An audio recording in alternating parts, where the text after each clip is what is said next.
ஆச்சி மசாலா. எந்த சமையலும் ருசி தேடும் ரகசியம். 20 ரூபாய்.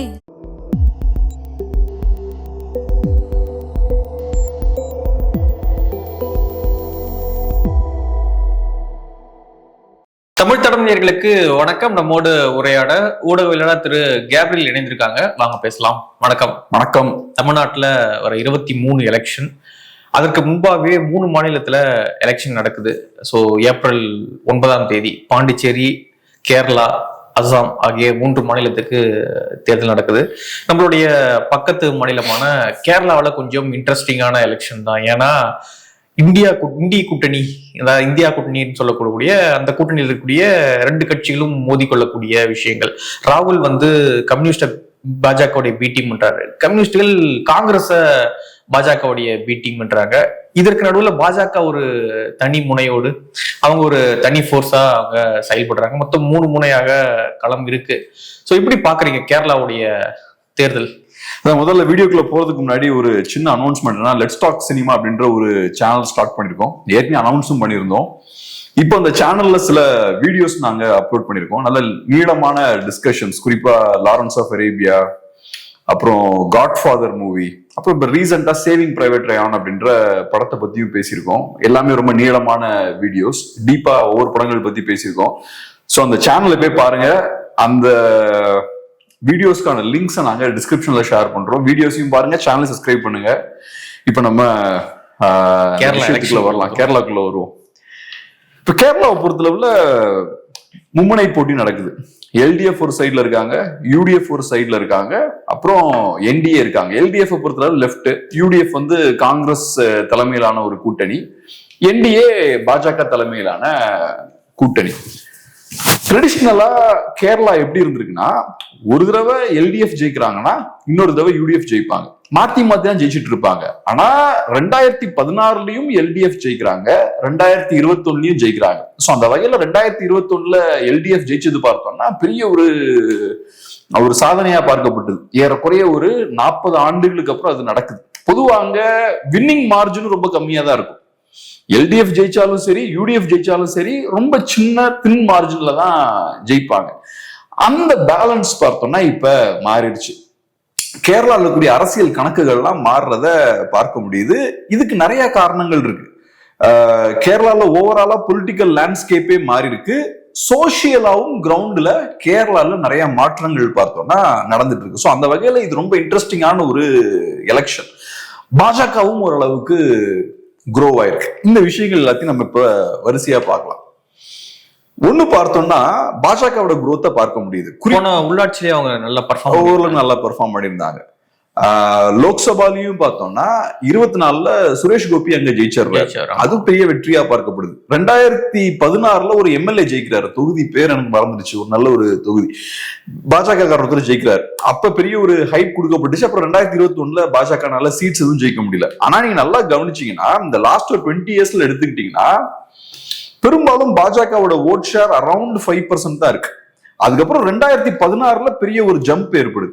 அதுக்கப்புறம் 2021லயும் பெரிய ஜம்ப்னு சொல்ல முடியாது. அந்த 16ல இருந்த ஜம்ப ஏறக்குறைய மேனேஜ் பண்றாங்க. ஏறக்குறைய அதே மாதிரி 10%க்கு மேல போயிட்டாங்க பாஜக. சோ அது வரைக்கும் அரௌண்ட் 5ல இருந்த பாஜக 2016க்கு அப்புறம் பார்த்தோம்னா 10 கேட்டகரிக்கு போயிட்டாங்க. 10%க்கு மேல ஓட்டு வாங்குற இடத்துக்கு வந்துட்டாங்க.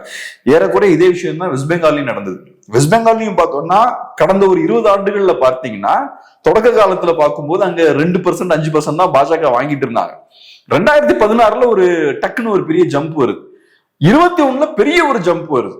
ஏறக்குறைய எக்ஸாக்டா நம்பர்ஸ் ஞாபகம் இல்ல, 20-30% வாங்கிட்டாங்கன்னு நினைக்கிறேன் 21ல.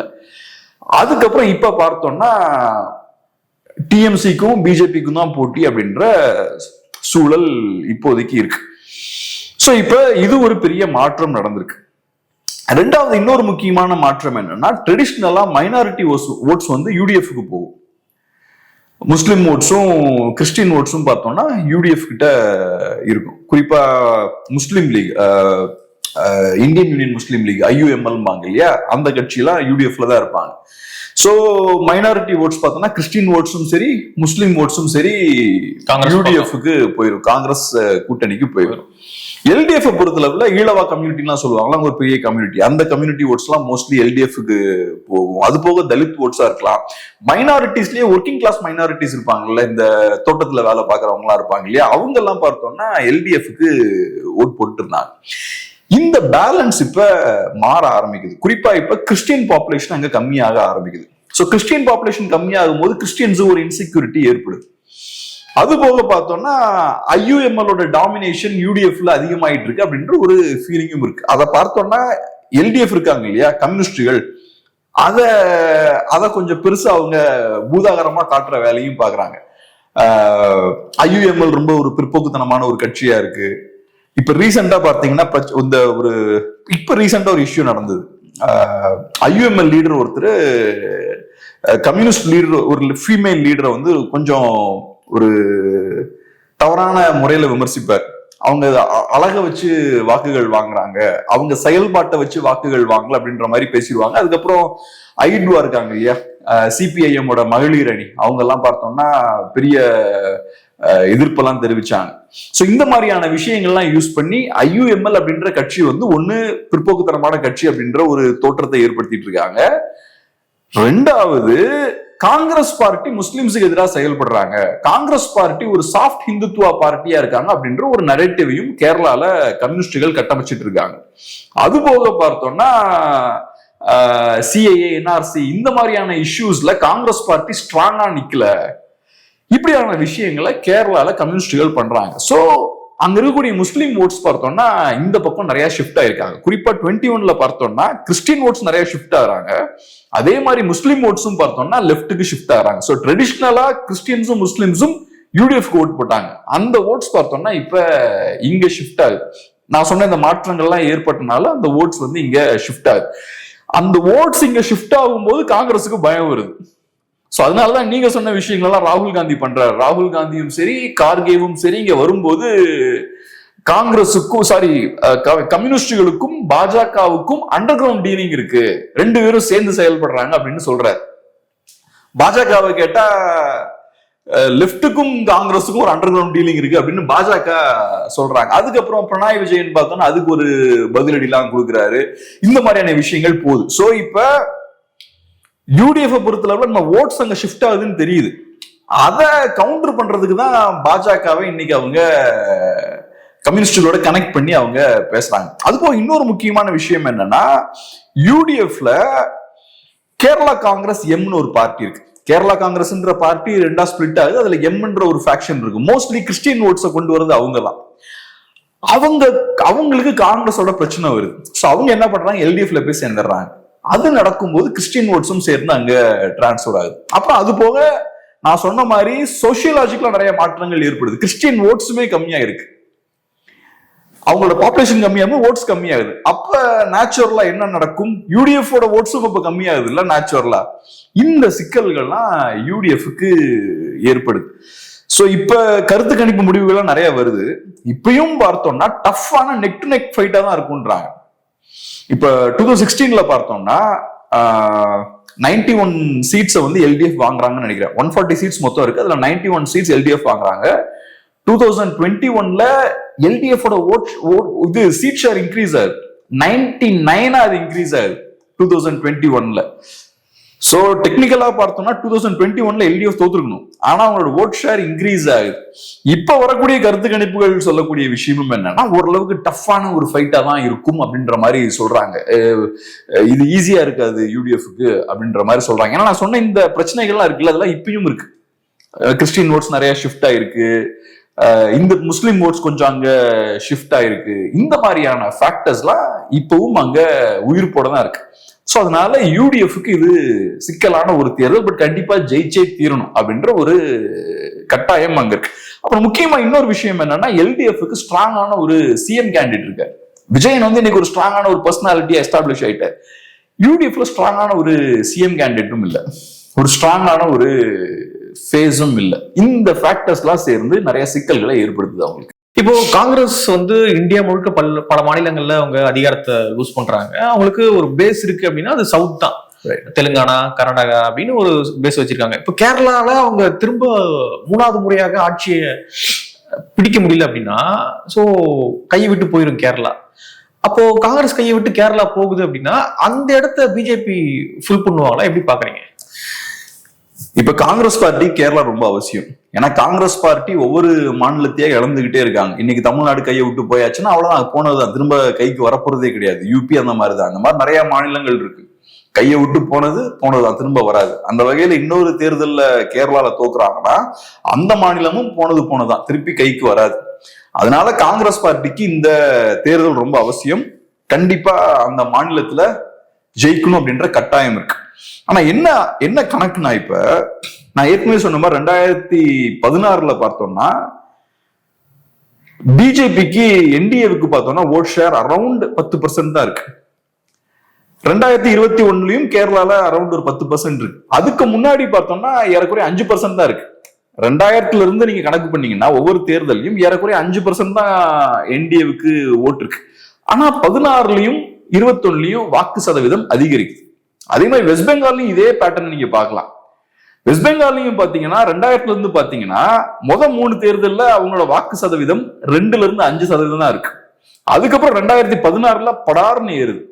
அதுக்கப்புறம் 2021 பார்த்தோம்னா பெரிய ஒரு ஏற்றத்தை நம்ம பார்க்க முடியுது.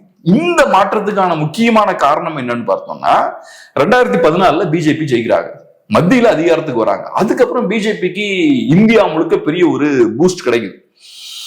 பூஸ்ட் கிடைக்குதோ இல்லையோ, நிறைய மாநிலங்கள்ல அங்க இருக்கக்கூடிய அரசியல்ல நிறைய மாற்றத்தை ஏற்படுத்துறாங்க.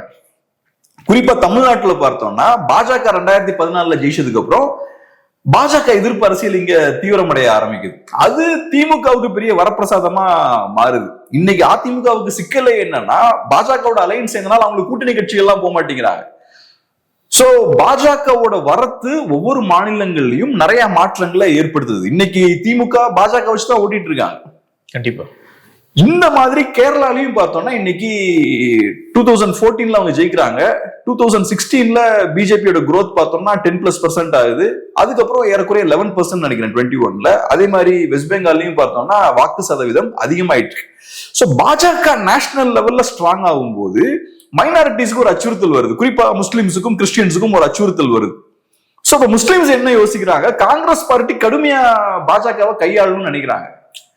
அந்த விஷயங்கள்லாம் சரியா நடக்கல அப்படின்ற போது பினராயி விஜயன் பார்த்தோம்னா பயங்கரமா பாஜக எதிர்ப்புலாம் அங்க பேசுறாரு. அங்கு மம்தாவும் நல்லா பேசுறாங்க. சோ இந்த ஓட்ஸ் எல்லாம் பார்த்தோம்னா அங்க ஷிஃப்ட் ஆகுது. அதனால ட்ரெடிஷனலா காங்கிரஸ் ஓட்ஸா இருந்த முஸ்லீம் ஓட்ஸ் எல்லாம் பார்த்தோம்னா இன்னைக்கு அங்க ஷிஃப்ட் ஆகுது. அது காரணம் 2014 பாஜக ஸ்ட்ராங் ஆனதுக்கு அப்புறம் ஒரு அச்சுறுத்தல் ஏற்படுது. அதுக்கு முன்னாடி அந்த பிரச்சனை இல்லை. சோ 2014 அப்புறம் இந்த விஷயம் வருது. ஒன்னோட டைரக்டா பாஜக உள்ள வந்து ஓட்ஸ் அதிகமா இன்க்ரீஸ் பண்றாங்க. இல்லனாலும் தமிழ்நாட்டில் ஏற்படுத்தின மாதிரி அரசியல்ல இருக்கக்கூடிய இந்த பொலிட்டிக்கல் டைனமிக்ஸ் அவங்க மாத்துறாங்க. கேரளாலையும் அந்த விஷயம் பார்த்தோம்னா நடக்குது. பொலிட்டிக்கல் டைனமிக்ஸ் அங்க மாறுது. சோ இப்ப பாஜக செய்ய முயற்சி பண்றது என்னன்னா, வெஸ்ட் பெங்கால்ல கேரளால இப்ப மைனாரிட்டிஸ் ரொம்ப அதிகம். ஏறக்குறைய 45% மைனாரிட்டி ஓட்ஸ் இருக்கு. ஒரு 3 மதமே ஒரு சரிசமமா கிட்டத்தட்ட இருப்பாங்கல்ல. 3 மதமும் சரிசமமா சொல்ல 2 முஸ்லிம்ஸும் கிறிஸ்டியன்ஸும் சேர்த்தோம்னா ஒரு 45% வரும். கிறிஸ்டியன்ஸுக்கு ஒரு 18% ஓட்டு இருக்கு. 17-18% ஓட்டு. மீதி பார்த்தோம்னா முஸ்லீம் ஓட்ஸா இருக்கும். ஒரு 25% பார்த்தோம்னா முஸ்லீம் ஓட்ஸ் இருக்கும். சோ எல்லாம் சேர்த்து பார்த்தா அரௌண்ட் ஒரு 45% வாக்குகள் பார்த்தோம்னா மைனாரிட்டி வாக்குகள் இருக்கும். சோ இப்ப பாஜகவோட கணக்கு சிம்பிள்.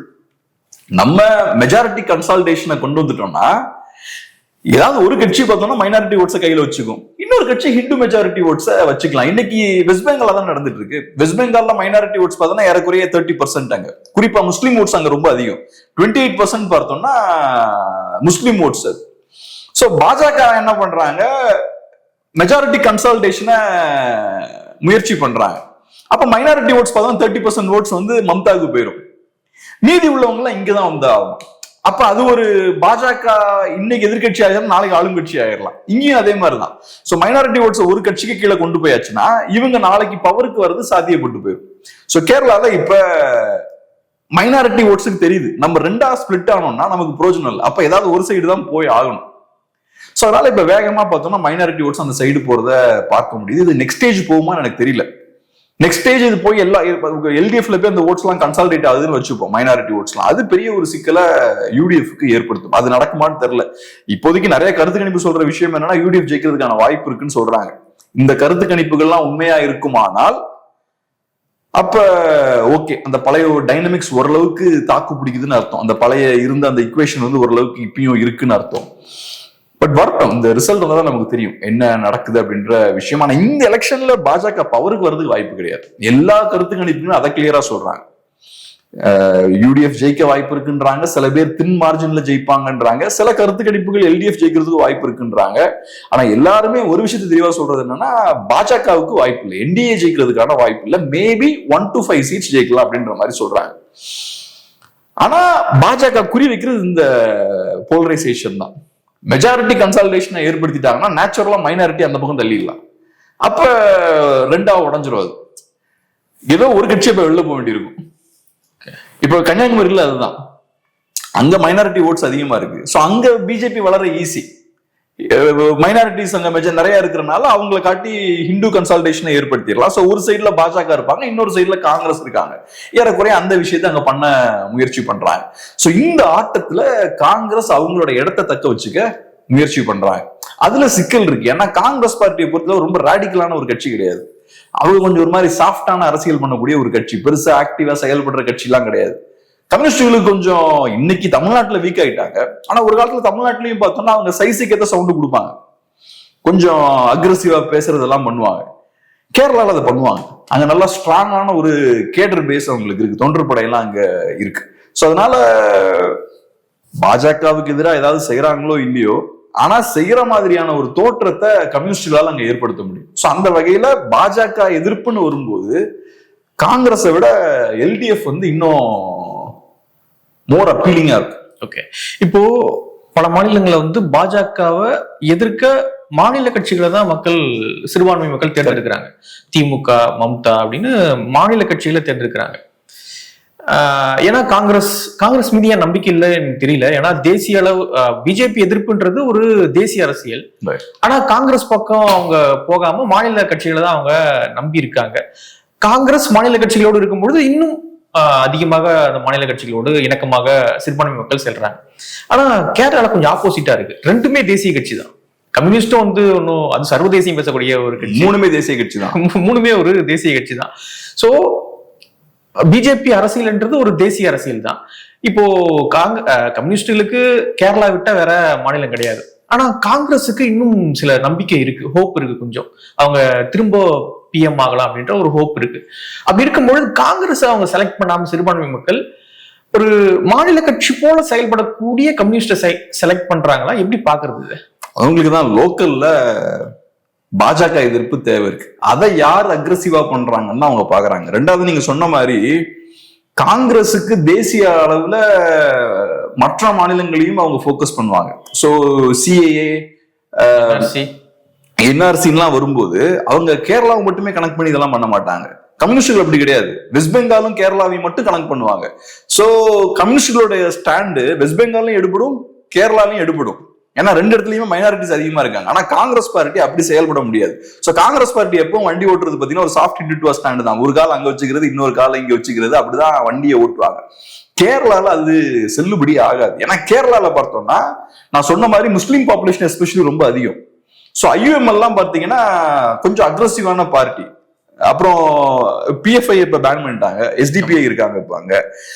ஸோ அப்ப அங்க இருக்கக்கூடிய சூழல் வேற, அவங்களோட எதிர்பார்ப்பும் அப்ப வேறையா இருக்கும்.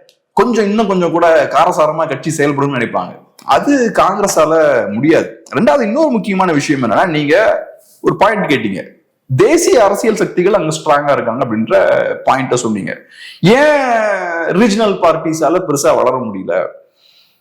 ரீஜனல் பார்ட்டி வந்து ஒரு மாநில கட்சி போல செயல்பட்டா அதை மக்கள் வரவேற்கிறாங்க. ஆனா ரீஜனல் ஒரு தேசிய கட்சி போல செயல்பட்டா அதை மக்கள் ஏத்துக்க மாட்டாங்கன்ற மாதிரி இருக்குல்ல. அதுக்கு பின்னாடி ஒரு ஒரு பொருளாதார அடிப்படையும் இருக்குன்னு பாருங்க. இப்ப உங்களுக்கு ஒரு மாநில கட்சி வேணும்னா மாநிலத்துக்குன்னு ஒரு பிரத்யேக நலன் இருக்கணும். இப்ப கேரளாவோட மாநில நலனும் தேசிய நலனும் ஒன்னா இருக்குன்னு வச்சுப்போம். அப்போ ஒரு மாநில கட்சிக்கான தேவை இருக்காது. சோ இப்போ உங்களுக்கு ஒரு குறிப்பிட்ட ஒரு வளர்ச்சி உங்க மாநிலத்துல இருக்குன்னு வச்சுப்போம். உங்க மாநிலத்துல ஒரு முதலாளி வர்க்கம் நல்லா வளர்ந்துருச்சு. அவங்க என்ன யோசிக்கிறாங்க, நமக்குன்னு ஒரு அரசியல் பிரதிநிதித்துவம் வேணும், நம்மளோட தேவைகள் ரொம்ப பிரத்யேகமா இருக்கு, ரொம்ப யுனிக்கா இருக்கு, அதை வெளிப்படுத்த, அதை ரெப்ரசன்ட் பண்ண நமக்குன்னு ஒரு கட்சி வேணும்னு நினைக்கிறாங்கன்னு வச்சுப்போம். அப்ப உங்களுக்கு புது உங்களுக்கான கட்சி அங்கிருந்து தான் உருவாகுது. இன்னைக்கு தமிழ்நாட்டுல பாருங்க, கம்ப்ளீட்டா மாநில கட்சிகள் தான் இங்க ஆதிக்கம் செலுத்துறாங்க. இவ்வளவு கஷ்டப்பட்டு இந்த சிக்கல்களுக்கு அப்புறம் இன்னைக்கு திராவிட கட்சிகள் இவ்வளவு நாள் ஆண்டதுக்கு அப்புறம் ஒரு தேக்க நிலை எட்டினதுக்கு அப்புறம் தான் கொஞ்சம் லைட்டா தலை தூக்க முடியுது தேசிய கட்சிகளால. அப்ப அது காட்டக்கூடிய விஷயம் என்ன, தமிழ் மக்களுக்கு பிரத்யேக நலன் இருக்கு. அப்புறம் தமிழ் மக்களுக்கு தேசிய கட்சிகளை உருவாக்கக்கூடிய பொருளாதார பலமும் இருக்கு. ஏன்னா இந்த கட்சிகளை உருவாக்கி இதை மேனேஜ் பண்ணா நீங்க தான் அதுக்கு ஃபண்ட் பண்றீங்க. அப்ப தமிழ்நாட்டு பொருளாதாரத்துக்கு இந்த கட்சிகளுக்கு தீனி போடுற அளவுக்கு பலமும் வேணும். அப்ப இந்த கட்சிகள் ஒரு வேலையும் பண்ணணும்.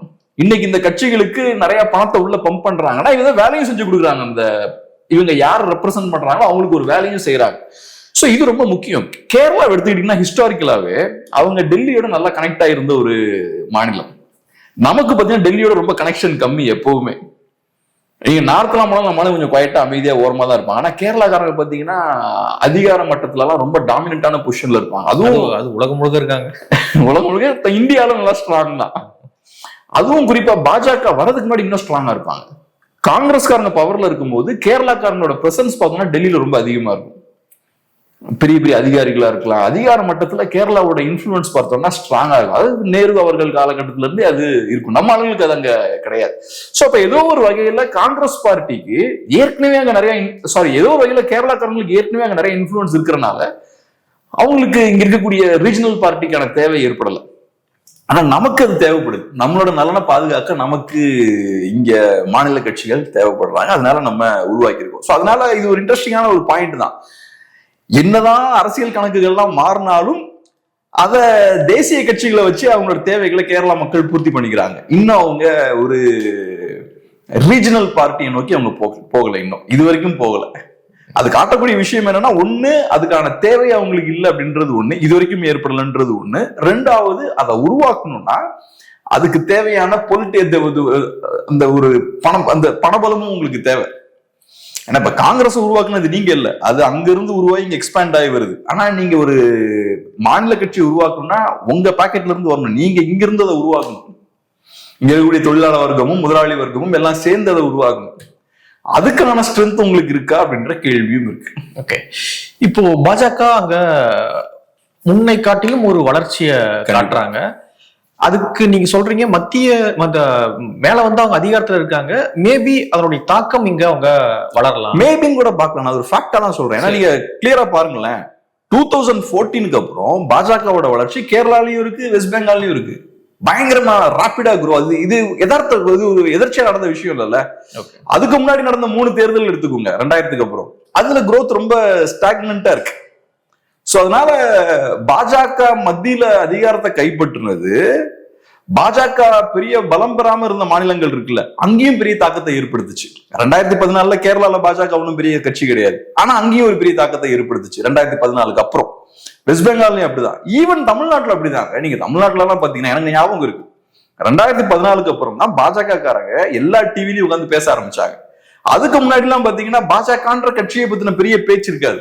தென்பகுதிகளில் கொஞ்சம் ஸ்ட்ராங்கா இருப்பாங்க. ஆனா மாநில லெவல்ல முக்கியமான ஊடகங்கள்ல பாத்தீங்கன்னா பாஜகவோட பிரசன்ஸ் எல்லாம் இருக்காது. 2014க்கு அப்புறம் தான் எல்லா முக்கியமான தொலைக்காட்சி விவாதங்கள்லயும் பாஜகக்காரங்க உட்கார ஆரம்பிச்சாங்க. அப்பதான் ஹெச் ராஜா எல்லாம் ஃபேமஸ் ஆனாரு.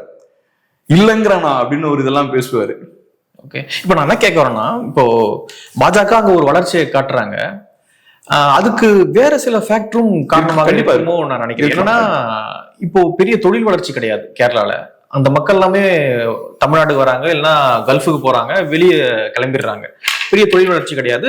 தோட்ட தொழிலாளர்கள் அப்படின்ற மாதிரி தொழிலாளர்களா சில மக்கள், தினக்கூலிகள் அப்படின்ற மாதிரி இருந்துகிட்டு இருக்காங்க. ஸோ அதனுடைய தாக்கம் கொஞ்சம் மாறுதோ, மக்கள் அதை விரும்பல, அதனால வந்து புது ஃபோர்ஸ் அவங்க உருவாக்க விரும்புறாங்களோ அப்படின்ற மாதிரி இருக்கு. ஸோ இந்த தொழிலாளர் வர்க்கம் வந்து கம்யூனிஸ்டுகள் ஓட்டு போட்டுக்கிட்டு இருக்காங்க. இந்த தொழிலாளர் வர்க்கம் இவங்களை விரும்பல, அல்லது அந்த மக்கள் வேறொரு மாற்றத்தை விரும்புறாங்க, அல்லது அந்த லேயரே குறையுது. அதனுடைய தாக்கம் தான் புது ஃபோர்ஸ் அங்க உருவாகுது அப்படின்ற மாதிரி நினைக்கிறேன். சில விஷயங்கள் நீங்க சொல்றது உண்மையா இருக்கலாம். இப்போ என்னன்னா ட்ராண்டம் எல்லாம் கைப்பற்றிட்டாங்க லோக்கல் பாடி எலெக்ஷன்ஸ்ல, மேயர் கூட அவங்க இருக்காங்க. ஆமா. ஸோ அதுக்கான காரணம் என்னன்னா இப்போ யூனியன்லாம் வீக் ஆயிருச்சு, முன்ன மாதிரி இல்லை. 60s யூனியனுக்கு இருந்த ஸ்ட்ரென்த் வேணா, ஏன்னா ட்ராண்ட்ர மாதிரியான பகுதிகளில் பார்த்தோம்னா தொழிலாளர்களோட எண்ணிக்கை அதிகமா இருக்கும். ஸோ இப்போ யூனியன்லாம் வீக் ஆகுது, கம்யூனிஸ்டுகளோட தாக்கம் பார்த்தீங்கன்னா அந்த நகரத்திலேயே வீக் ஆகுது அப்படின்றதெல்லாம் நம்ம பார்க்க முடியுது. ஸோ அதெல்லாம் ஓகே.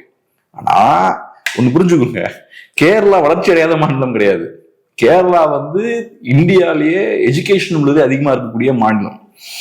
கேரளாவுக்குள்ள நம்ம ஊர்ல இருக்கிற மாதிரியான பெரிய இண்டஸ்ட்ரீஸ் இருக்காது. ஆனா நீங்க பார்த்தீங்கன்னா கேரளால பாத்தீங்கன்னா மக்கள் ஹெல்தியா இருப்பாங்க, நல்லா படிச்சிருப்பாங்க, எல்லாம் பாத்தீங்கன்னா ஒரு மாதிரி இந்த மிடில் கிளாஸ் ரேஞ்சில் இருப்பாங்க, ஓரளவுக்கு வீடு இருக்கும், நல்லா செழிப்பான வாழ்க்கை வாழ்ந்துட்டு இருப்பாங்க. சோ இப்ப கேரளாக்காரங்களுக்கு இந்த அட்வான்டேஜ் எல்லாம் இருக்கு. நீங்க இப்ப நம்ம ஊர்ல இருந்து குப்பையை கொண்டு போனோம்னா பிடிச்சி வெட்டடிச்சிருவாங்க. ஏன்னா அந்த புரிதெல்லாம் உண்டு. நம்ம என்வாரன்மெண்ட் நம்ம பாதுகாக்கணும். இதெல்லாம் எங்க இருந்து வரும்? மக்களா நீங்க வளர்ந்துருந்தாதான் அது வரும். வளர்ச்சி அடையாத ஒரு மாநிலத்துக்குள்ள ஈஸியா நீங்க கொண்டு போய் குப்பையெல்லாம் கூட்டிட்டு வந்துடலாம். அவேர்னஸ் இருக்காது. ஆமா. சோ இதெல்லாம் அந்த மக்களுக்கு நல்ல வளர்ச்சி இருக்கு, பெரிய எக்ஸ்போஷர் உண்டு அவங்களுக்கு. இன்டர்நேஷனல் எக்ஸ்போஷர் நமக்கு முன்னாடி அவங்களுக்கு உண்டு. நம்ம இப்ப 90s அப்புறம் தான் தமிழர்கள் பார்த்தோம்னா பெருசா பயணம் பண்ண ஆரம்பிக்கிறோம், சர்வதேச நாடுகளோட தொடர்பு ஏற்படுத்திக்கிறோம், இதெல்லாம் பண்றோம். கேரளாக்காரங்களுக்கு சுதந்திரம் கிடைச்சதுக்கு அப்புறமே பார்த்தோம்னா அவங்களுக்கு அந்த இன்டர்நேஷனல் எக்ஸ்போஷரும் உண்டு. அவங்களுக்கு இண்டஸ்ட்ரீஸ் வழியா பணம் வரலனாலும் வேற நிறைய சோர்ஸ் வழியா அதே பணம் வரும். ஸோ அதனால கேரளா இந்தியா ஸ்டாண்டர்டுக்கு பார்க்கும்போது கேரளா ரொம்ப வளர்ந்த மாநிலம் தான். ஜிடிபின்னு பார்த்தா கம்மியா இருக்கு, ஏன்னா சின்ன ஸ்டேட் அது. பாப்புலேஷன் தமிழ்நாட்டுக்கு பாதி தான் இருக்கு. ஸோ அதனால ஓவராலா ஜிடிபின்னு பார்த்தோம்னா பெருசா இருக்கு. பெர் கேபிட்டல் இன்கம் பாத்தீங்கன்னா கேரளா நல்லா வளர்ந்த ஒரு மாநிலம் தான். ரெண்டாவது, அப்படியே வளர்ச்சி வேணும், இண்டஸ்ட்ரீஸ் எல்லாம் வேணும்னா கூட கேரளாக்காரங்களுக்கு பாஜக அப்பீலிங்கா தெரியாது.